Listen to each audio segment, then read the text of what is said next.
Hi, Coach Arns here. I've got China because we're talking about China. All right, so we're going to talk about China in basically the 1500s, 1600s, 1700s.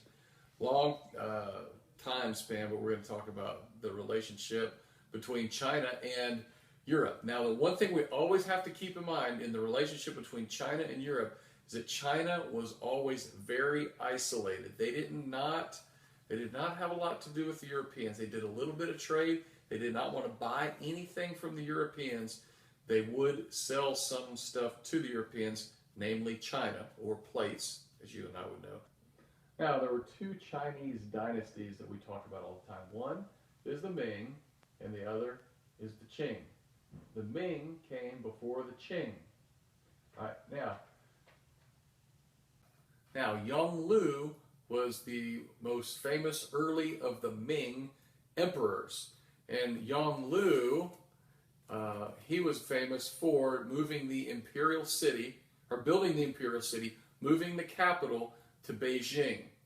All right, and the Forbidden City was a place that only like the emperor and the upper people could go into. It wasn't for commoners or foreigners.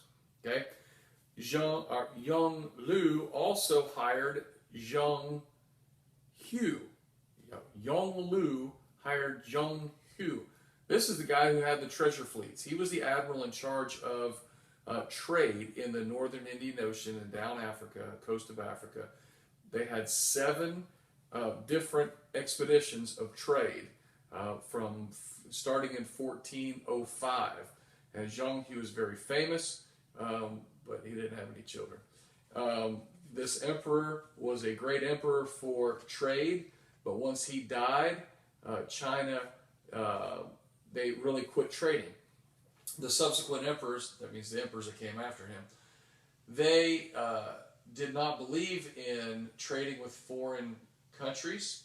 They also did not believe in manufacturing. They didn't believe in making money off of manufacturing. They had a Confucian idea of agriculture that agriculture was more superior to manufacturing and trade, and a Confucian idea also of not trading with foreigners.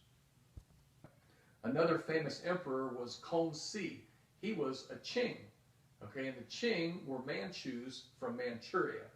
Now, he was a famous emperor. He lasted for about 60 years. A lot of good things happened in China during this whole time. There was quite a bit of stability in the whole time of the 1600s and 1700s in China.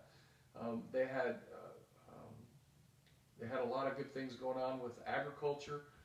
They had irrigation and fertilization of their crops. They started growing a lot more food because of these technologies. The people grew also, the population also grew.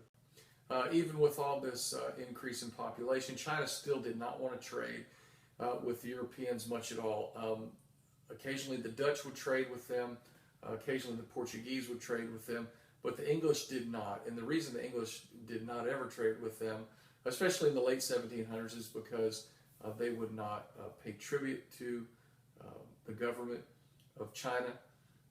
In fact, only the government of China was even allowed to trade with any foreigners at all. The people in China couldn't trade with anybody from Europe. The bottom line is, according to the Chinese emperors of that time, there was nothing Europeans had that the Chinese wanted. The Chinese could make anything or grow anything. They had everything they wanted. So that was the Chinese isolation.